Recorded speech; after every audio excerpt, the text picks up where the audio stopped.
Praise the Lord. இன்றைக்கு யோவான் 19ஆம் அதிகாரம் மற்றும் சங்கீதம் 87ஆம் அதிகாரமும் வாசிக்க கேட்போம். கர்த்தாவே, உம்முடைய வேதத்திலுள்ள அதிசயங்களை பார்க்கும்படிக்கு எங்கள் இருதயத்தின் கண்களை திறந்தருளும் சுவாமி. ஆமேன்.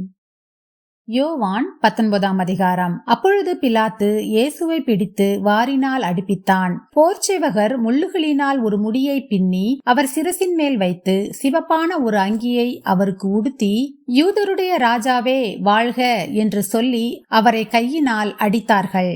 பிலாத்து மறுபடியும் வெளியே வந்து, நான் இவனிடத்தில் ஒரு குற்றமும் காணேன் என்று நீங்கள் அறியும்படிக்கு இதோ உங்களிடத்தில் இவனை வெளியே கொண்டு வருகிறேன் என்றான். இயேசு முள்முடியும் சிவப்பங்கியும் தரித்தவராய் வெளியே வந்தார். அப்பொழுது பிலாத்து அவர்களை நோக்கி, இதோ இந்த மனுஷன் என்றான்.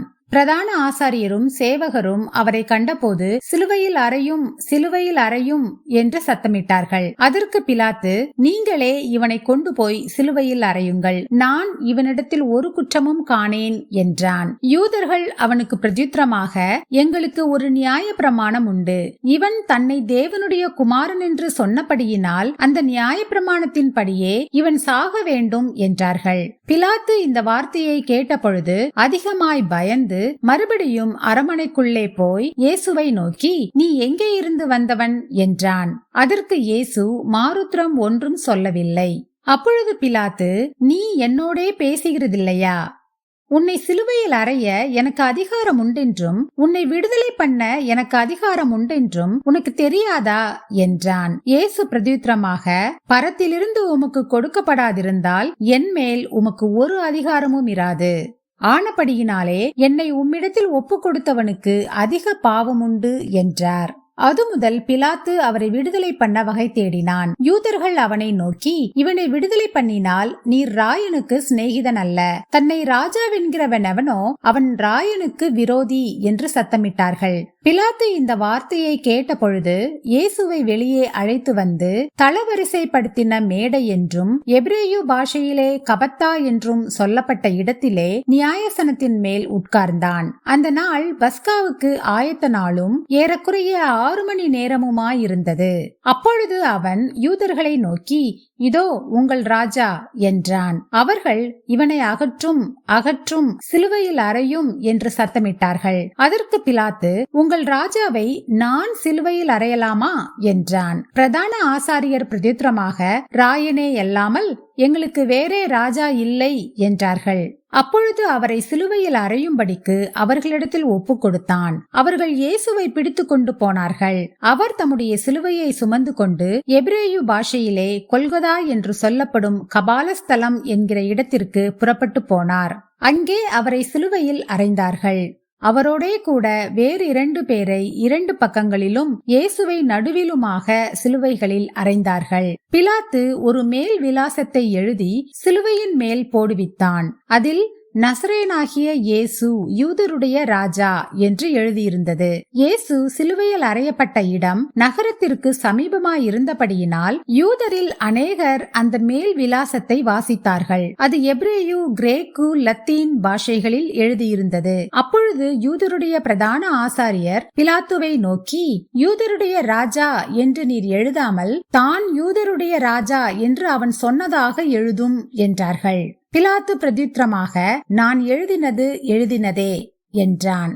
போர்ச்சேவகர் இயேசுவை சிலுவையில் அறைந்த பின்பு அவருடைய வஸ்திரங்களை எடுத்து ஒவ்வொரு சேவகனுக்கு ஒவ்வொரு பங்காக 4 பங்காக்கினார்கள். அங்கியையும் எடுத்தார்கள். அந்த அங்கி தையல் இல்லாமல் மேலே தொடங்கி முழுவதும் நெய்யப்பட்டதாயிருந்தது. அவர்கள், இதை நாம் கிழியாமல் யாருக்கு வருமோ என்று இதை குறித்து சீட்டு போடுவோம் என்று ஒருவரோடொருவர் பேசிக் கொண்டார்கள். என் வஸ்திரங்களை தங்களுக்குள்ளே பங்கிட்டு என் உடையின் மேல் சீட்டு போட்டார்கள் என்கிற வேத வாக்கியம் நிறைவேறத்தக்கதாக போர்ச்சேவகர் இப்படி செய்தார்கள். இயேசுவின் சிலுவையின் அருகே அவருடைய தாயும் அவருடைய தாயின் சகோதரி கிலெயோப்பா மரியாளும் மகதலேனா மரியாளும் நின்று கொண்டிருந்தார்கள். அப்பொழுது இயேசு தம்முடைய தாயையும் அருகே நின்ற தமக்கு அன்பாயிருந்த சீஷனையும் கண்டு தம்முடைய தாயை நோக்கி, ஸ்திரீயே, அதோ உன் மகன் என்றார். பின்பு அந்த சீஷனை நோக்கி, அதோ உன் தாய் என்றார். அந்நேர முதல் அந்த சீஷன் அவளை தன்னிடமாய் ஏற்றுக்கொண்டான். அதன் பின்பு எல்லாம் முடிந்தது என்று இயேசு அறிந்து வேதவாக்கியம் நிறைவேறத்தக்கதாக தாகமாயிருக்கிறேன் என்றார். காடி நிறைந்த பாத்திரம் அங்கே வைக்கப்பட்டிருந்தது. அவர்கள் கடற்காளானை காடியிலே தோய்த்து ஈசோப்பு தண்டில் மாட்டி அவர் வாயினிடத்தில் நீட்டி கொடுத்தார்கள். இயேசு காடியை வாங்கின பின்பு முடிந்தது என்று சொல்லி தலையை சாய்த்து ஆவியை ஒப்பு கொடுத்தார். அந்த நாள் பெரிய ஓய்வு நாளுக்கு ஆயத்த நாளாய் இருந்தபடியினால் உடல்கள் அந்த ஓய்வு நாளிலே சிலுவைகளில் இராதபடிக்கு யூதர்கள் பிலாத்துவினிடத்தில் போய் அவர்களுடைய கால் எலும்புகளை முறிக்கும்படிக்கும் உடல்களை எடுத்து போடும்படிக்கும் உத்தரவு கேட்டுக்கொண்டார்கள். அந்தபடி போர்ச்சேவகர் வந்து அவருடனே கூட சிலுவையில் அறையப்பட்ட முந்தினவனுடைய கால் எலும்புகளையும் மற்றவனுடைய கால் எலும்புகளையும் முறித்தார்கள். அவர்கள் இயேசுவினிடத்தில் வந்து அவர் மரித்திருக்கிறதை கண்டு அவருடைய கால் எலும்புகளை முறிக்கவில்லை. ஆகிலும் போர் சேவகரில் ஒருவன் ஈட்டியினாலே அவருடைய விலாவில் குத்தினான். உடனே இரத்தமும் தண்ணீரும் புறப்பட்டது. அதை கண்டவன் சாட்சி கொடுக்கிறான். அவனுடைய சாட்சி மெய்யாயிருக்கிறது. நீங்கள் விசுவாசிக்கும்படி தான் சொல்லுகிறது மெய்யென்று அவன் அறிந்திருக்கிறான். அவருடைய எலும்புகளில் ஒன்றும் முறிக்கப்படுவதில்லை என்கிற வேதவாக்கியம் நிறைவேறும்படி இவைகள் நடந்தது. அல்லாமலும் தாங்கள் குத்தினவரை நோக்கி பார்ப்பார்கள் என்று வேறொரு வேதவாக்கியம் சொல்லுகிறது. இவைகளுக்கு பின்பு அரிமத்தியா ஊரானும் யூதருக்கு பயந்ததினால் இயேசுவுக்கு அந்தரங்க சீஷனுமாகிய யோசேப்பு இயேசுவின் சரீரத்தை எடுத்துக்கொண்டு போகும்படி பிலாத்துவினிடத்தில் உத்தரவு கேட்டான். பிலாத்து உத்தரவு கொடுத்தான். ஆகையால் அவன் வந்து இயேசுவின் சரீரத்தை எடுத்துக்கொண்டு போனான். ஆரம்பத்திலே ஒரு ராத்திரியில் இயேசுவினிடத்தில் வந்திருந்த நிக்கோதேமு என்பவன் வெள்ளை போலமும் கரிய போலமும் கலந்து ஏறக்குறைய 100 ராத்தல் கொண்டு வந்தான். அவர்கள் இயேசுவின் சரீரத்தை எடுத்து யூதர்கள் அடக்கம் பண்ணும் முறைமையின்படியே அதை சுகந்த வர்க்கங்களுடனே சீலைகளில் சுற்றி கட்டினார்கள். அவர் சிலுவையில் அறையப்பட்ட இடத்தில் ஒரு தோட்டமும் அந்த தோட்டத்தில் ஒரு காலும் ஒருவனும் வைக்கப்பட்டிராத ஒரு புதிய கல்லறையும் இருந்தது. யூதருடைய ஆயத்த நாளானபடியினாலும் அந்த கல்லறை சமீபமாயிருந்தபடியினாலும் அவ்விடத்திலே இயேசுவை வைத்தார்கள். சங்கீதம் 87 அதிகாரம். அவர் அஸ்திபாரம் பரிசுத்த பர்வதங்களில் இருக்கிறது.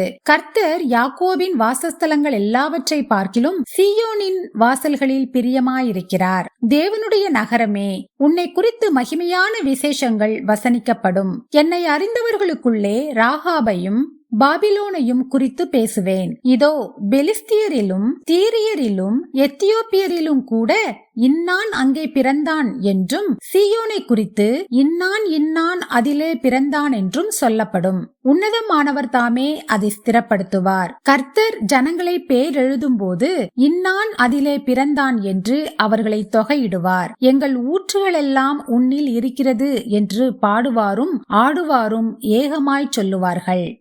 ஆமேன். நாம் ஜெபிப்போம். அன்பின் பரலோக பிதாவே, இந்த அருமையான காலை வேளையை தந்ததற்காக உமக்கு கொடானு கொடி நன்றி ஏசப்பா. எங்களுடைய ஆயுசு நாளில் ஒரு நாளை கூட்டிச் சேர்த்த தயவுக்காக உமக்கு நன்றி ஏசப்பா. இப்பொழுதும் இன்றைக்கு நாங்கள் வாசிக்க கேட்டபடி நீர் எங்களுக்காக சிலுவையிலே ரத்தம் சிந்தினீரப்பா. அந்த கல்வாரியின் அன்பின் ரத்தத்தினால், தூய ரத்தத்தினால் எங்கள் பாவங்கள் ஒவ்வொன்றையும் நீர்தாமே கழுவ வேண்டுமாறு ஜெபிக்கிறேனப்பா. மறைவான குற்றங்களுக்கு எங்களை நீங்களாக்கும். நாங்கள் தெரிந்தோ தெரியாமலோ அறிந்தோ அறியாமலோ ஏதேனும் பாவம் செய்திருந்தோமானால் எங்கள் பாவங்கள் எல்லாவற்றையும் நீர்தாமே கழுவி சுத்திகரிக்க வேண்டுமாறு ஜெபிக்கிறேனப்பா. இந்த நாளையும் உம்முடைய கரத்திலே ஒப்பு கொடுத்து விடுகிறோம். இந்த நாள் முழுவதிலும் நாங்கள் செய்ய போகிற ஒவ்வொரு காரியங்களையும் நீங்க பொறுப்படுத்திக் கொள்ளுங்க, வழி நடத்துங்க, ஆசீர்வதிங்க. இயேசு கிறிஸ்துவின் மூலமாக ஜெபம் கேளும் எங்கள் ஜீவனுள்ள நல்ல பிதாவே, ஆமேன். என் ஆத்துமாவே கர்த்தரை ஸ்தோத்திரி, என் முழு உள்ளமே அவருடைய பரிசுத்த நாமத்தை ஸ்தோத்திரி. என் ஆத்துமாவே கர்த்தரை ஸ்தோத்திரி, கர்த்தர் செய்த சகல உபகாரங்களையும் மறவாதே. ஆமேன், ஆமேன். நாம் அடுத்த நாள் வேத வாசிப்பில் சந்திப்போம். God bless you.